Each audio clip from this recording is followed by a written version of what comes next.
Hello and welcome to this special episode of Property Roundup here on iPropertyRadio with myself, Carol Tallon. And I'm delighted to be joined by my co-host, Emmet Creighton, Client Partnership Director with Daft.ie. And today we're coming to you from REA McGee in Tallaght, which you'll see from the signage around us.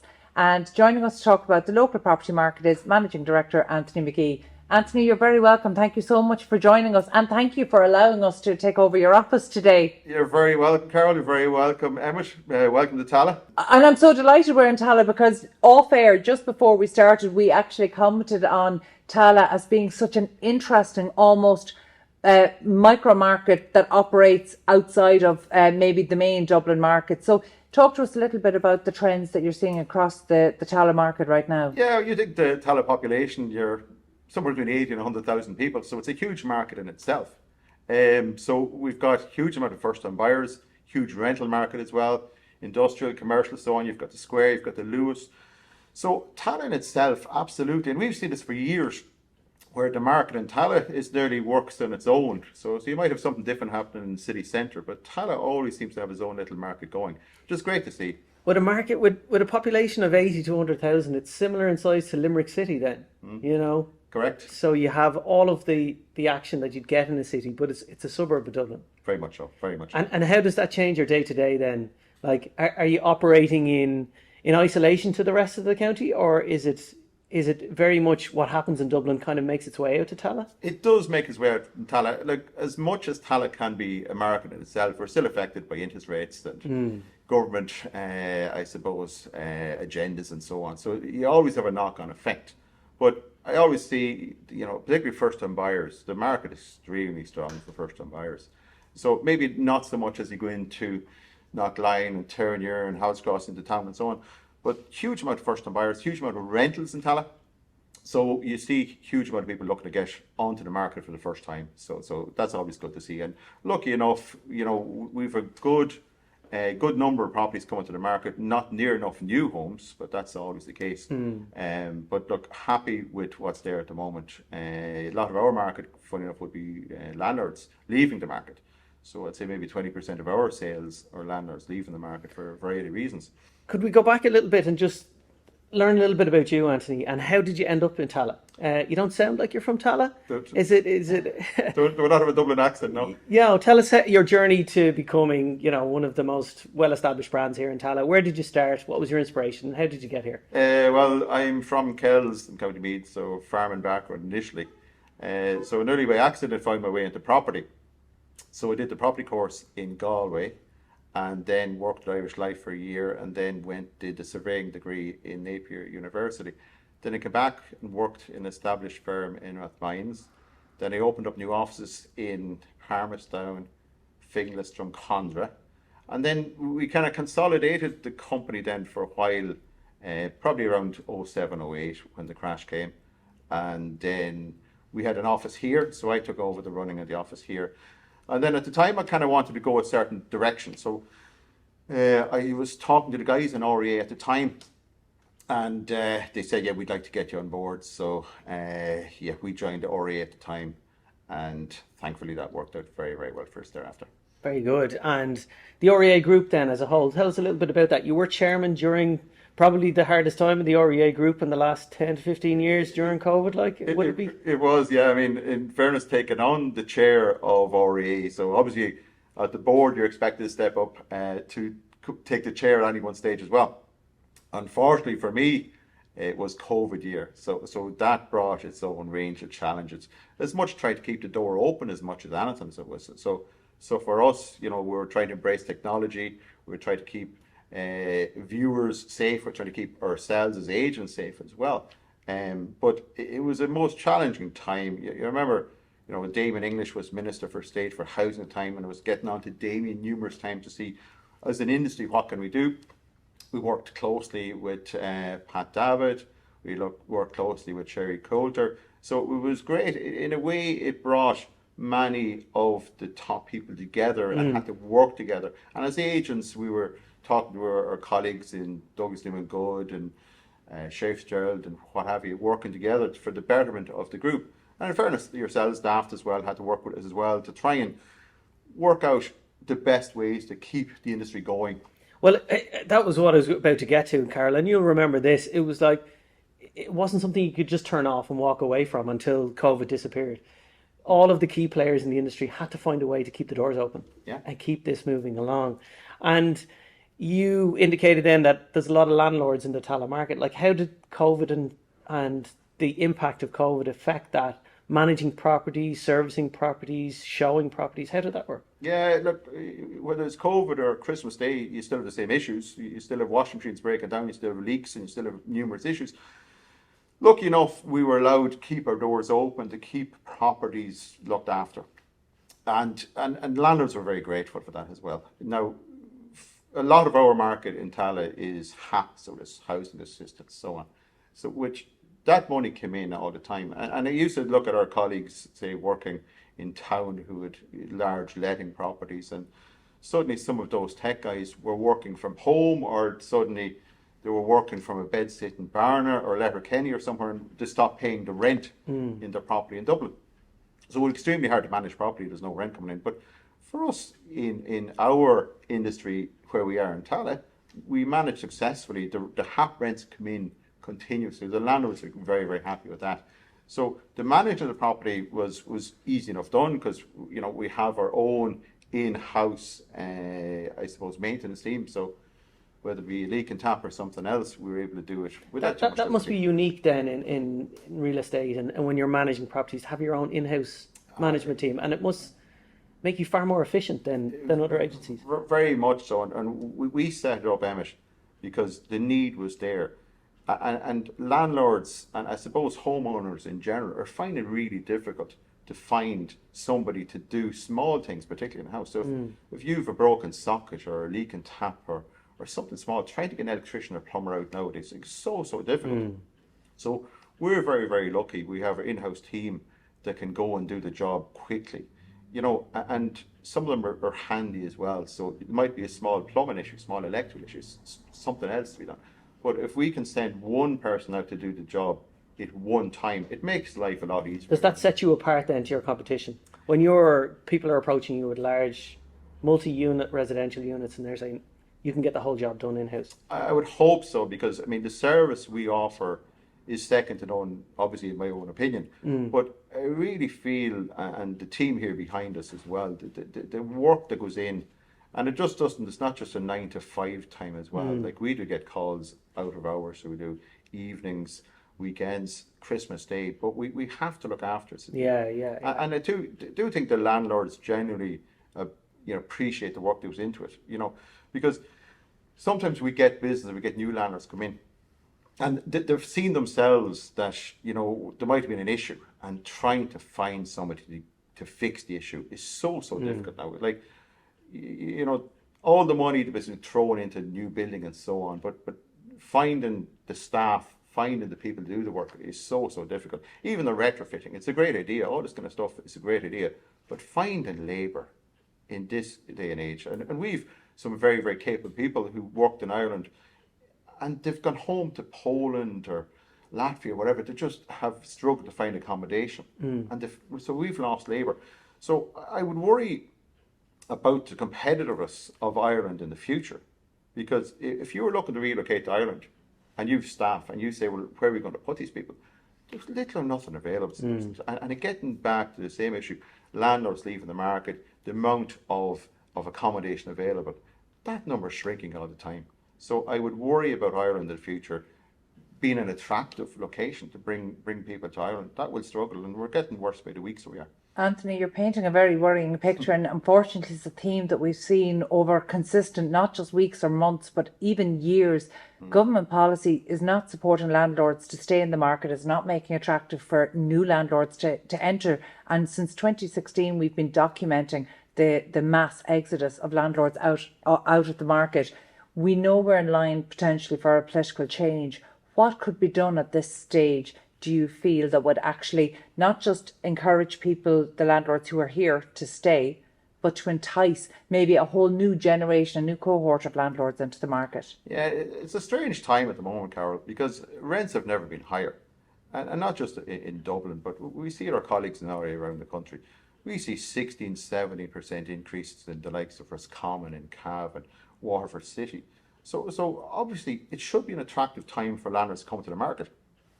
But there's obviously something wrong, particularly with taxation. Why landlords are leaving in droves. Their interest rates at the moment, you're paying 5, 6, up to 10% interest rates. So it's not viable.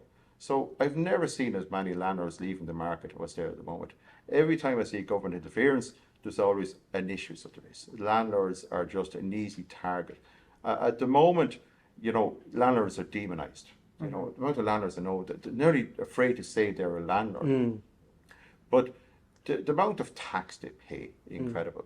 And they've got maybe historic debt as well. I mean, you don't want to be in your 60s and 70s filling up statement of affairs for banks. And that's where a lot of them are at the moment. So if they get to the stage and just get out, leave the market, they will. Now, the unfortunate thing there, in some ways for tenants, it's all first-time buyers in Tallaght who are buying.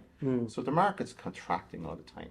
So for tenants particularly, trying to find accommodation is awful. Like every time we put up something on Daft, we could have 200-300 people looking for a 3-bed house. Anthony, what's the breakdown in your firm between rentals and, say, sales? Say the properties coming to the market we have is probably 20% of landlords, of say second-hand landlords or second-hand homes coming to the market. So it's a huge percentage to it. But in terms of the work that you're dealing with, what would be the breakdown between rentals and sales? Probably 50-50. Okay. Probably 50-50, and then we've probably a large management portfolio going as well. Between that valuations, commercial and so on. Do you see that continuing next year? Similar trend, 50-50 on the management and on the sales side? Yeah, in a way, yeah. We kind of, every time our landlord gives us a sale, I mean, we're more than happy to get the sale, but I'd rather we were managing it for the next 5 or 10 years than one sale now. I suppose it's cyclical nature of the business. And if you see the market going that way, what sort of pressures are agents under? Like, let's talk about the industry more generally. Like, what do you think the biggest problem is for agents out there? I mean, a lot of our listeners are agents, and they'll have their own opinions on this, and they'll want to hear what you think. Well, every agent will have the same issue. That would be stock. Stock. Everybody's fighting over the same market all the time, so it is, and you see that with fees and so on. Every property we're in, that's to say we're doing an appraisal, we could have 4 or 5 other agents in the same properties. So stock is always the issue. So it is, and I just think the amount of hours agents are working are longer and longer all the time. It's becoming such a difficult industry to work in for agents. Like, you seem to be kind of dragged left, right, and centre. You're working 6 days a week, so it's difficult for agents, particularly young agents coming to the market. So we've 2 apprentices going at the moment. And I think that the hours they will put in won't be anywhere near the likes of me, what I'm putting at the moment. I just don't think people are going to do it. And so the stock levels are then making agents more competitive with each other, putting pressures on fees and commission rates and stuff like this. And this is a trend that you've covered before.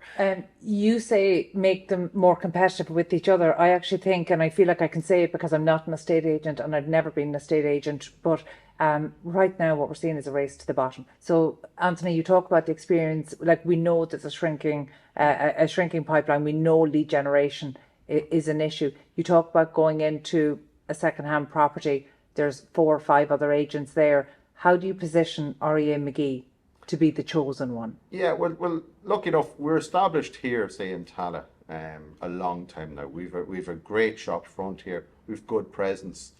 We sponsor local football teams. We get a lot of marketing material out, so we do. So, and then social media, like we've improved dramatically in the last 10 years. So can I interject to congratulate you on your accolade? I know you have been, REA McGee has been recognised for being one of the standouts across the REA franchise or network of agents in terms of embracing social media and LinkedIn in particular.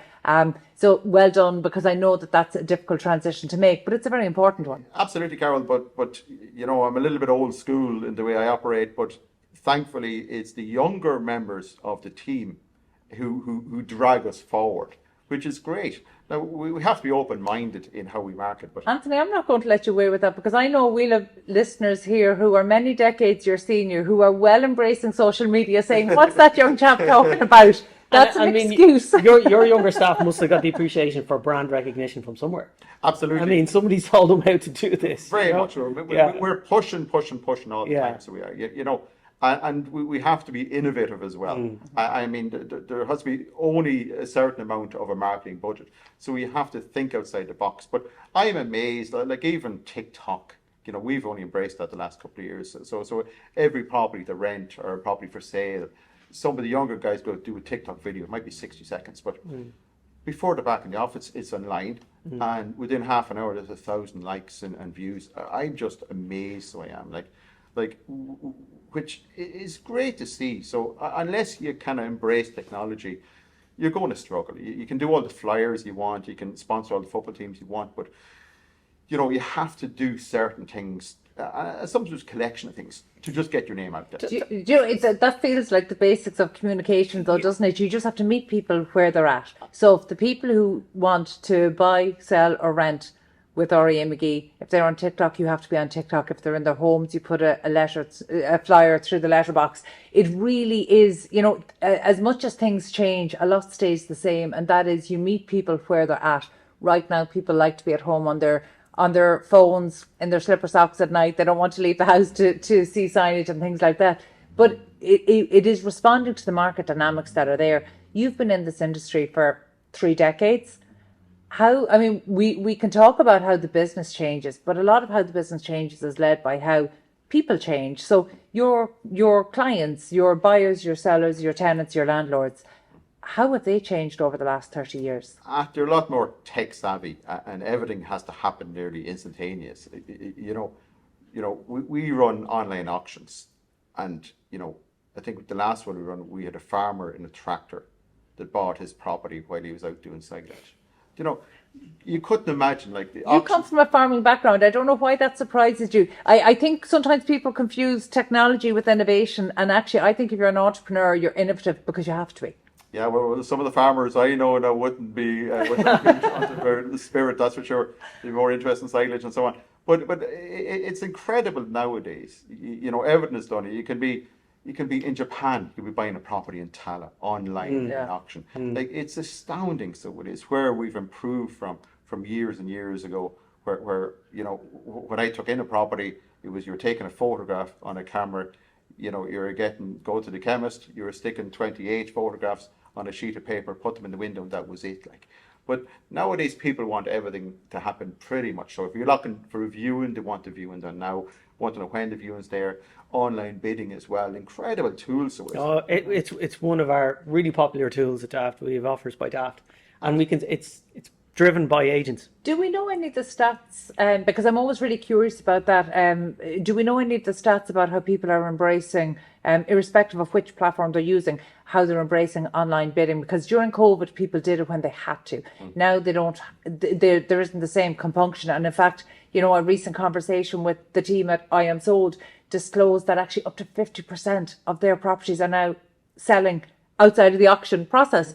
Which is that really surprised me. Are people choosing it? We've done nearly 4 billion in transaction values through offers by Daft. We've done thousands of properties, and we didn't make a big song and dance about it. It was brought to us. Agents wanted it. There are various different tools out there, but the credibility that it sits on the Daft platform and that it's hosted by our engineers and built by us, but built for agents. The transparency, the credibility, the demand on agents' time now. You referred to it earlier that agents don't value their time as much as they should because the amount of work that goes into selling, managing property for your clients. And Offers by Daft was built for that purpose, so that clients could bid, and where we're seeing the most amount of bids is a Friday evening or a Wednesday night.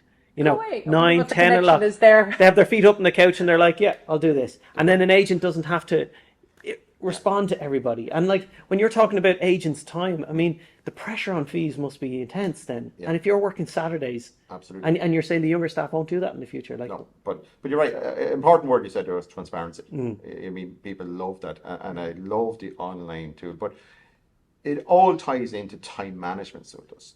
So, you know, if you're doing a normal private treat, you get a bid in, you have to notify 2 or 3 underbidders that the new bid is coming in. But online bidding, it happens at the same time. Everyone sees it happening, so it does. And it works in the background. So it could be Saturday or Sunday. Again, as you said, people are at home making bids. The agent sees it coming through, and it's working away in the background. So again, you know, you got to think smarter, not harder. So that's a brilliant, innovative tool that agents are using, and it's just wonderful that will save time for agents. And if there's other methods where agents can think how to save time, that's the way to go about it. Yeah, I totally agree. And you've covered this, Carol. The technology stack that Yeah. some of the agents are coming out with now is just phenomenal. Like, Well, actually, that's blown my mind. And we were again discussing this earlier, but actually, every week I'm being educated to a new piece of technology that estate agents or letting agents up and down the country are using. And I have to say, letting agents have the edge over estate agents or ones that primarily deal with lettings, because I think it is a lower margin business, higher volume, more things break down. So actually, if you don't have your process, it becomes very unprofitable very quickly. So can you tell us a little bit about your tech stack? Talk to us about what technology you're using. Well, for the letting management, we use as Letman. And you know, any agent that's managing property, you know, unless they have some tech tool behind the scenes, it will not work. You know, when we started off, we did pen and paper, use spreadsheets. It'll get you somewhere for a while, but it will not get you anywhere. And then, we manage in around 500 units. So, you know, we have to make sure our landlords are paid as soon as the rent comes in. mm-hmm. And some landlords, you know, they're so tight, if with time, if they don't get the rent in the day they need it in, you know, a mortgage will bounce or something like that. So, well, you know, so we have to be very, very careful that as soon as the money comes in, the money comes out. So we need to make sure we've enough of tech to make sure it goes out nearly immediately. So it does. Because nobody's going to wait. You say, well, I'll pay the rent. And they're probably pretty demanding clients. Well, These are professional people. They're paying you to keep the show on the road, really. Like, very much about it. But, you know, if they have their bank manager ringing them and saying, you know, your mortgage bounced, and say, well, they didn't get the rent in time or something, I know who to be phoning. So it's very, very important to keep the whole wheels moving. So you know, landlords, you know, they do their best in a challenging market. They really do. And, you know, they're being demonized at the moment. But they, you know, I have the best of landlords working with us. But unfortunately, you know, the way interest rates are going for those guys, that, you know, they're subsidizing the rents. And that can't be right, can't be proper, you know. So little wonder there's so many leaving the market. But, you know, as a business, you know, what's the point being in business as a landlord if you're losing money? You know, it's just unfeasible. Now, you might be able to subsidise it for a while, but you can't continue to do that, so you can't. no, absolutely. So you know, unless the government look at that, you know, the numbers leaving the market are phenomenal there. And that's year and year, you see this happen all the time. So unless something happens very, very soon to keep landlords in the market, you know, I really struggle to see where people are going to be living in the near future. Anthony, that's unlikely to happen if what we've seen for successive budgets. I mean, this year we were promised something. Landlords got an average about €600 per unit per year. The year before we were promised something. They got essentially the equivalent of an allowance for the washing machine. And I think that you've said something that might hopefully hammer home the point, and that is that some of these landlords are so dependent on the rent coming in that if it comes in a day late, you could have a mortgage payment bouncing. You know, there is a reality in Ireland that we don't seem to understand, that how dependent we are on the private rental market.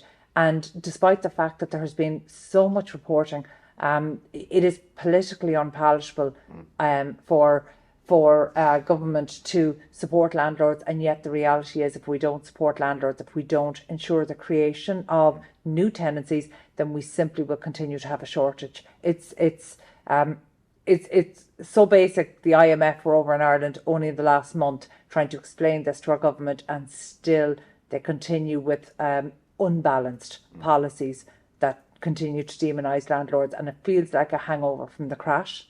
Yeah, no, it's so unfair, so it is for landlords, you know. And we've landlords who, you know, they purposely kept the rents down.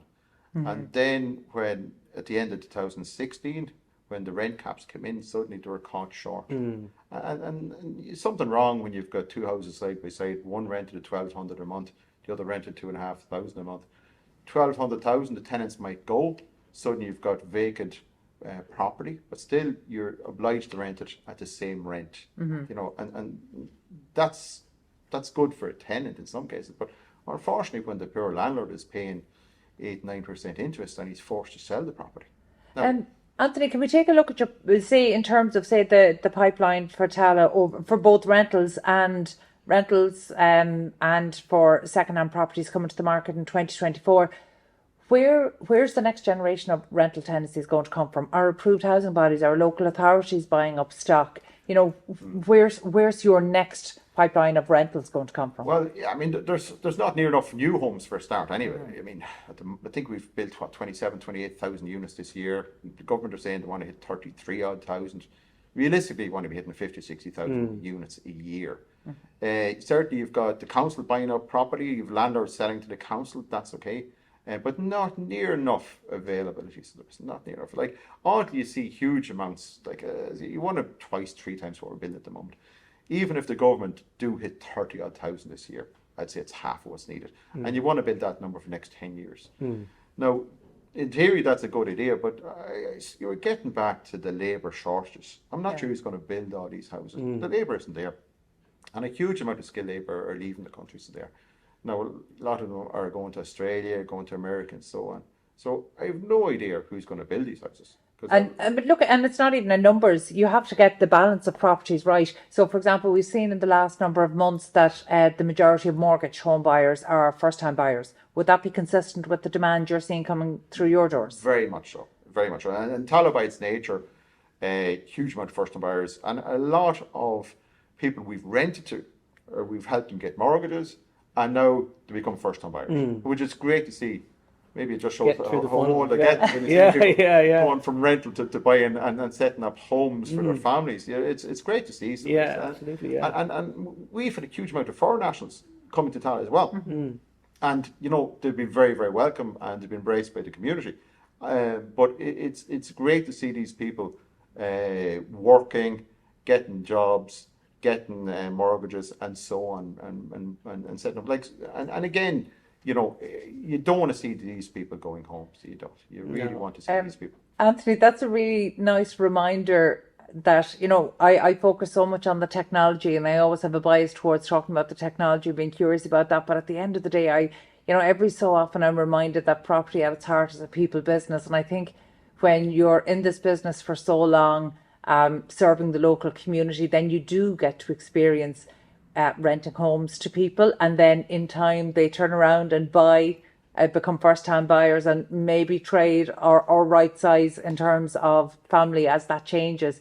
In terms of serving the local community, where do you see the role of REA McGee moving forward? Technology is, online bidding, everything is turning towards technology. Where do you see the service element coming in the future? I suppose it's our job as the agents to make sure that we're trying to keep people in homes, so it is. So even sometimes I'd be talking to these local councillors, see how we can improve that, so we can. But I mean, it's the stock levels is the key. If there's not enough houses being built, there's going to be a knock-on effect to this. So our job is to keep the industry going, whether we embrace the technology or talking to local EDs or seeing what we can do on the ground. But we've so many clients we've built up over the years. I know them well. I love to see people coming in, getting their homes and so on. The crazy scenario at the moment is it's cheaper to buy a house than it is to rent a house. But then if you're renting a house and you're paying high rent, you're trying to run a car, you've got childcare expenses. It's so difficult to save money to buy a house. And until there's more schemes available to help people buy homes, then we're going to have a situation where more people will leave the country, which we don't want to see. Are you seeing people that you're dealing with, are you seeing them using these schemes? Because there have never been as many schemes aimed at helping home buyers, first-time buyers, people who are ready for a fresh start. But the reality is some of these schemes have been really unworkable. And we know the government is starting to recognise some of those and make changes. But, I mean, the people you're dealing with, have they been able to rely on many of those schemes? Not necessarily. And usually the take-up on some of these schemes, you're talking small numbers. So you have to, as the government departments really need to look and say, how come we've got minuscule numbers taking up these schemes? There's something very, very wrong. We even spoke earlier about even some of the the government schemes that work on behalf of, say, buying properties back for the council, or getting people on the HAP scheme, and how long they're taking now. The government departments are busting at the seams. They can't handle the amount of people coming in. Yeah. So it's a knock-on effect. And you're seeing it at the end of the pipeline. I mean, the HAP is a great incentive for people underneath a certain threshold to actually just be able to rent a home. But we're seeing that it could be going 2 months now at this stage, nearly 3 months to actually work through the system. So there might be somebody lined up and qualify for HAP to fill up all the paperwork. But landlord's happy to have them. Landlords are happy to have them, but a landlord isn't happy to wait 3 months with a vacant property. I mean, yeah, to get their rent. So somebody has to bridge that gap. And are you seeing HAP recipients then having to fork out a couple of months in advance? They're being forced to. Because, I mean, if they don't come up with a plan themselves, if you rely on HAP, it's not going to work. Even the same, the council buying homes as well, of landlords and so on. But it's taken so long to process. The intent seems to be good, but the execution seems to be really, really poor. Yeah, unfortunately, that's an Irish solution, an Irish problem. The ideas are good, but unless you see it working in practice, people lose patience to do. And I don't blame them in many cases. Yeah, and a lot of the time you have to look after your client's interests. They come to you to provide a service, and you're going to give them the advice that you can. Yeah, there's always a knock-on effect. So at the moment, we've numerous tenants overholding, because the landlord has done the right thing. The notice to quit hasn't been valid, but the poor tenant hasn't been able to secure another property. So you've got the landlord saying, well, the bank's forced me to sell the house. My interest is going, I can't afford it. I'm going into debt arrears, and I've got a tenant who can't leave, can't find somewhere to go. So it's all in the same circle. So until there's a solution, then the kind of a knock-on effect for the next and the next and the next, we're going to end up going stagnant in the market, and as estate agents, it's our job to sell property, our job to rent property, but we need backup by government. So we need to joined up thinking, and there doesn't seem to that joined up thinking. In your 30 years of being an agent and being in the industry, have you seen this kind of cycles before? Are we at an acute tipping point here, or is this just more of the same? Every couple of years something like this happens. What I'm trying to get at is the future bright for young estate agents coming into it? You've 2 apprentices here now who are very eager and ambitious to get on and spend 30 years in the industry and make loads and loads of money like you have. Well, maybe loads of money now is kind of what I'd be thinking no more than them. But like the crash 07, 08, I mean, that was, wow, that was a bang. It was like turn off a light switch. That was incredible. Right. But ever since then, it's cyclical, so it is. And we seem to just climb ourselves out of a hole, and then bang, we're back into something else. Right. So, for young estate agents coming through, it's certainly trying times, so it is. It really is. And you'd say, as an industry, where we'll be in the future, hard to say. We are moving forward, we're embracing technology, we're doing all the right things. But, until you see a lot of joined up thinking, as I said, with the government, the lack of supply is making it very difficult. So you've got estate agents fighting over the same limited supply coming to the market, and that's not good for anyone. So it's not. No, it's not. Because then it's a race at the bottom, fees, etc. You have to be competitive and so on. But if there's just not enough of stock there, it'll be difficult. So you would worry about the guys coming through, the kids coming through, where they're going to be in 5 years' time, in 10 years' time. It's a lovely industry, but it's tough. It's tough, and I'm not too sure the apprentices coming through, will they work the same hours as we worked before? And maybe they're right. Maybe why would you be working 6 days a week if you can maybe work smarter, not harder? That's well, yeah, it's something to think about. I always think it's a test of would you encourage your children to come into the industry, and it's something we look at a lot across real estate and construction. When people talk about the challenges, at the end of the day, would you encourage your own children to enter the industry? Carol, I've asked that same question to numerous REA guys, and the state in general, and the answer is always negative. That's a problem. It tends to veer that way when in an industry, I find, for a certain length of time, coming from construction background. You only tend to see the problems when you get to a certain point. But when you're young and ambitious and optimistic, I've met estate agents at various stages in their career, and they're like, it's varying. Now, the industry does need to change. This race to the bottom that you both alluded to, that is a real problem. And like, I've done some research on that, and that's been happening for about 30 years.